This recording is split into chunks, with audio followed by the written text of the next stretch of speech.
2013 foi aprovada por unanimidade uma lei que atribuía a nacionalidade portuguesa por via da naturalização aos descendentes de judeus sefarditas. Tratou-se de um gesto inequívoco de reparação histórica e um ato de justiça. Os portugueses que séculos antes foram assassinados ou perseguidos e expulsos de Portugal pelo simples facto de serem judeus podiam, finalmente, regressar à pátria na pessoa dos seus descendentes. Lembremos-nos também de muitos que não puderam fugir e outros que foram coagidos a se converter ao cristianismo, ficando a sua descendência marcada como impura durante várias gerações. Ao longo de 3 séculos, esses cristãos novos foram submetidos a prisões arbitrárias, à cobrança de impostos, chamados fintas, ou, em casos extremos, condenados à fogueira, em praça pública, nos chamados autos de fé. Há muitos que, mal informados, insistem ser impossível demonstrar documentalmente a ligação de alguém da atualidade até um judeu nascido há vários séculos. Felizmente, Portugal sempre deu valor à correta preservação dos acervos dos seus arquivos históricos, sendo por isso possível a genealogistas e historiadores recolher evidências sólidas de linhagens diretas e ininterruptas, atendendo assim aos requisitos da Lei da Nacionalidade. Como exemplo disso, trazemos à vossa atenção uma genealogia documentada com fontes primárias que foi analisada e aprovada pela competente equipa de análise histórica da Comunidade Israelita de Lisboa em 2020. Vamos até aos pés da Torre do Castelo Templário de Penamacor conhecer a história de uma das filhas desta vila, perseguida pela sua fé. Uma história que é apenas uma, entre muitas as que são narradas nos 128 processos conhecidos que a Inquisição instaurou na pequena vila de Penamacor. Desses 128 processos, mais de metade, concretamente 97, levaram à condenação por judaísmo.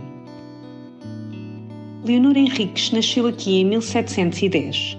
Quando tinha cerca de 40 anos de idade, foi presa pela Inquisição de Lisboa e, após interrogatórios, ao longo de 2 anos de prisão, em que entrega 3 outros irmãos, tios e primos, foi sentenciada pelo crime de judaísmo. Teve os seus bens confiscados e foi obrigada a vestir o sambenito, o traje penitencial que servia para que todos que a vissem soubessem da sua heresia.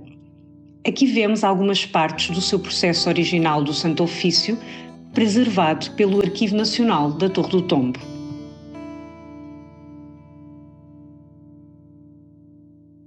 Ela não foi a primeira da sua família a sofrer perseguição do Estado português e da Igreja.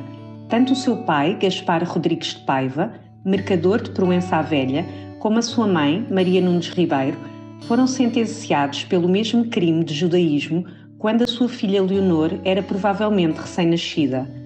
Todas as provas primárias dos 3 processos podem ser consultadas por qualquer pessoa no site da Torre do Tombo.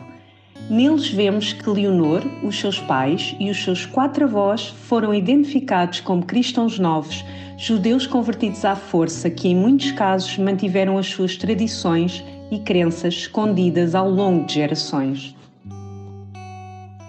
4 anos antes da sua prisão, Leonor e o seu segundo esposo, o cristão velho Constantino de Carvalho, tiveram um filho, Luís Henrique de Carvalho. Ele foi denunciado como cristão novo pela sua meia-irmã, Rosa Henriques, em 1752, quando tinha apenas 6 anos de idade. Após uma infância difícil, plena de preconceito, emigrou para o Brasil no começo da vida adulta, vindo a estabelecer-se em Porto Alegre, Rio Grande do Sul, onde se casou em 1781. Entre outros documentos coletados, o seu registro de batismo e casamento provam, sem qualquer dúvida, a sua ascendência. Na próxima geração, encontramos Felisberto Henriques de Carvalho, nascido aos 15 de outubro de 1792, em Santo António da Patrulha, Rio Grande do Sul. Casou-se com Maria Francisca Rosa Gomes Silva, em 1812. Entre os vários filhos, tiveram, em 1815, Francisca Rosa de Carvalho. A ligação de Felisberto com os seus pais prova-se facilmente tanto com o seu registro de casamento quanto com a transcrição do registro de batismo da filha Francisca, feita pela Arquidiocese de Porto Alegre.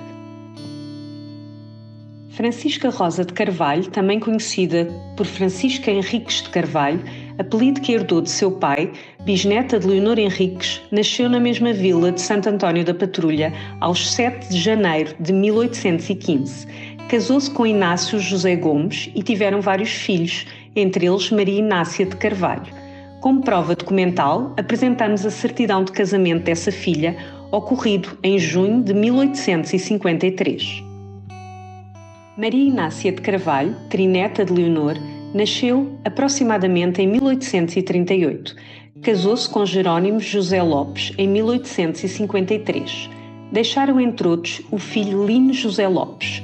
Entre as várias provas geracionais, podemos observar o batismo do filho Lino de 1866, onde são mencionados os nomes dos pais e avós da criança.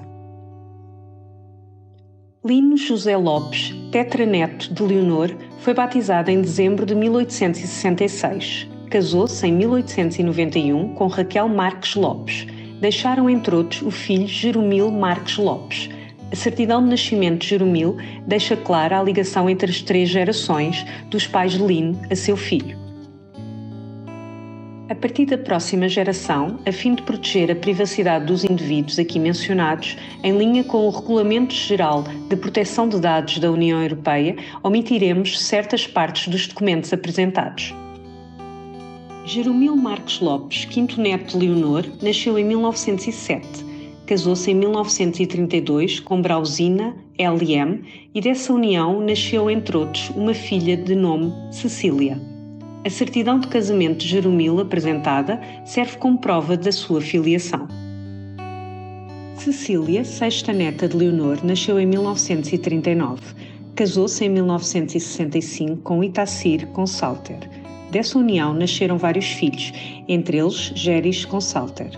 Como nas gerações anteriores apresentadas, a certidão de casamento de Cecília é uma prova inequívoca da sua ascendência.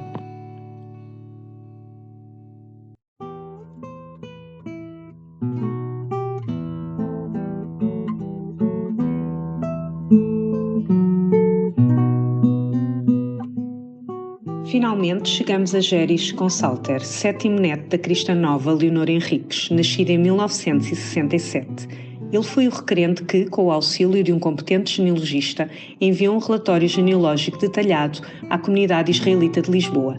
Assim verificou a solidez das provas documentais referentes à linha direta e ininterrupta que liga o requerente a Leonor Henriques e emitiu, 4 meses depois, um certificado que foi apresentado à Conservatória dos Registros Centrais de Lisboa e que instruiu o processo de aquisição da nacionalidade portuguesa de Géris. Não deverão restar dúvidas, após esta apresentação, de que sim, é perfeitamente possível provar com fontes primárias a veracidade de árvores genealógicas que se estendem ao longo de séculos até judeus portugueses, cuja perseguição foi a principal motivação que está na base da criação da Lei da Reparação Histórica, aprovada pela Assembleia da República em 2013. Também deverá ficar evidente a seriedade das equipas de análise histórica da comunidade israelita de Lisboa, que seguem um padrão rígido de controle da documentação de todo o processo de certificação delegado a esta instituição pelo governo português.